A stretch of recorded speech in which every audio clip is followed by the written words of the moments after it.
Yo les gars, c'est Mathis Football. On se retrouve aujourd'hui pour une toute nouvelle vidéo.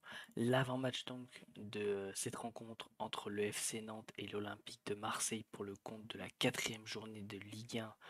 Uber Eats les mecs. Donc juste avant que la vidéo commence, je vous invite à liker bien évidemment pour que la vidéo soit mise en avant et ça me fait le plus grand plaisir. Et à vous abonner en activant la cloche des notifications pour ne louper aucune vidéo sur la chaîne.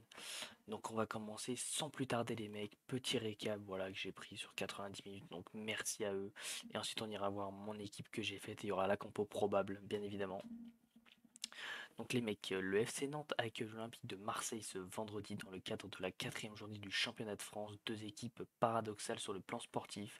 Découvrez les compos probables avec les blessés, les dernières news.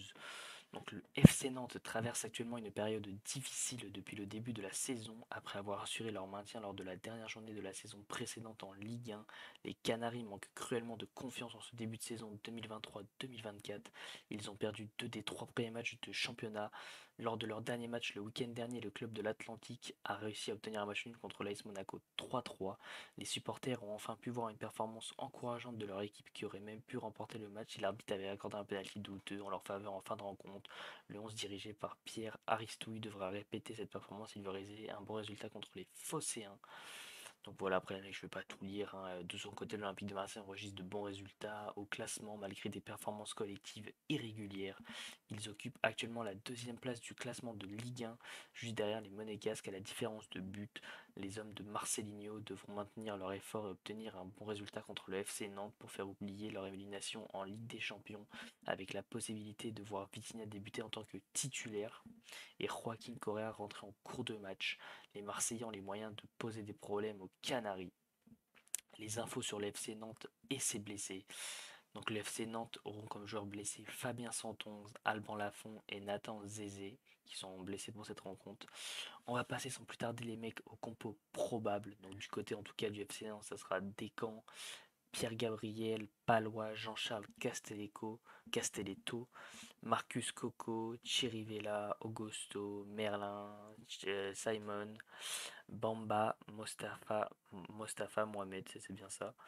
Les infos sur l'AM et ses blessés, Matteo Guendouzi ne devrait pas être de la partie puisqu'il est en instance de transfert. C'est officialisé les mecs, Matteo Guendouzi s'est envolé à Rome cet après-midi pour signer son contrat et faire la visite médicale avec la Lazio de Rome.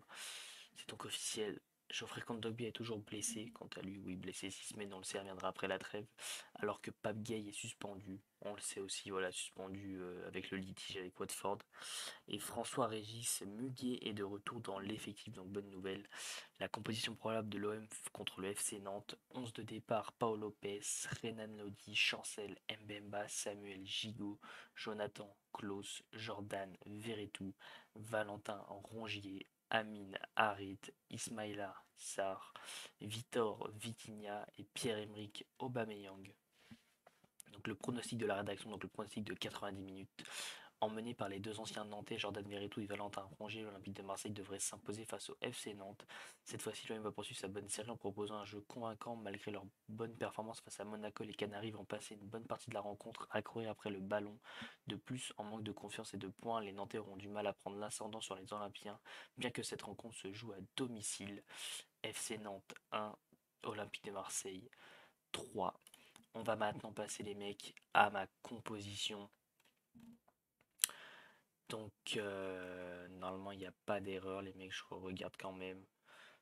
Normalement, il n'y a pas d'erreur. Donc, moi, j'aimerais bien jouer en 4-4-2. Donc, on va partir sur le 4-4-2. Donc, Paul Lopez dans les buts.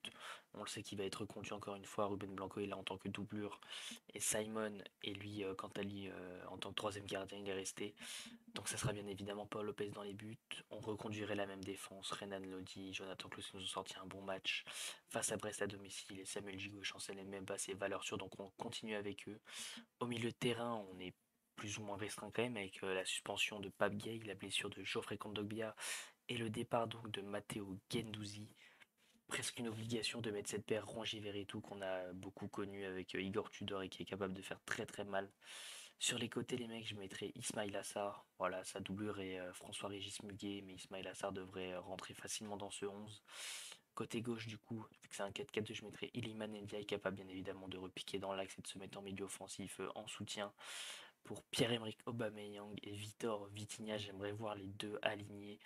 On sent quand même qu'il a l'air de beaucoup aimer Pierre-Emerick Aubameyang, Marcelino, mais si Vitinha quand même a fait de très très bonnes entrées. Encore une fois face à Brest, il change la physionomie du match en rentrant en jeu. Voilà un but qui intervient après 2 minutes après son entrée et il est sur l'action.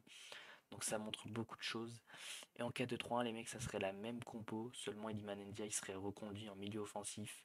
Je mettrais Aminari de côté gauche. S'il est remis de son coup, j'avais oublié les mecs, désolé. S'il est remis de son coup, s'il n'est pas remis de son coup, je pense qu'elle devrait être Aziz ou Joaquin Correa. Pourquoi pas, mais je pense qu'on partirait sur du Aziz Nounahi. Et pas oublier voilà, que ce soit dans le 4-2-3 ou dans le 4-4-2, Joaquin Correa devrait rentrer en cours de jeu pour moi. Voilà, on le sent déjà frais, il est au charbon, vous l'avez vu, hein, tout aussi bien que moi. Et je mettrais du coup tout seul en pointe Vitinha, voilà, parce que j'ai envie de le voir faire un match complet. On l'a vu face à Reims, mais l'Olympique de Marseille n'était pas encore forcément très bien rodé. Donc je veux le voir vraiment dans un Olympique de Marseille qui tourne bien, je veux le voir débuter un match. Donc les mecs, c'est tout pour cet avant-match. J'espère que ça vous a plu. Voilà, comme d'habitude, le petit like à la fin de la vidéo, ça fait extrêmement plaisir. C'est un clic qui prend 2 secondes, donc je compte sur vous. Également les gars, à venir me suivre tout en description, que ce soit sur Twitter, sur Instagram, sur Facebook, sur TikTok. Voilà, j'essaie d'être actif un peu partout. TikTok c'est très compliqué, mais Insta, Facebook, Twitter les mecs, ça charbonne de fou. Vous pouvez venir me suivre, tous les liens sont en description. À vous abonner bien évidemment à la chaîne YouTube, voilà on vise les 2000 abonnés, voilà vous le savez. Je compte sur vous les mecs. Sur ce, allez l'OM, c'était Mathis Football. Ciao l'équipe.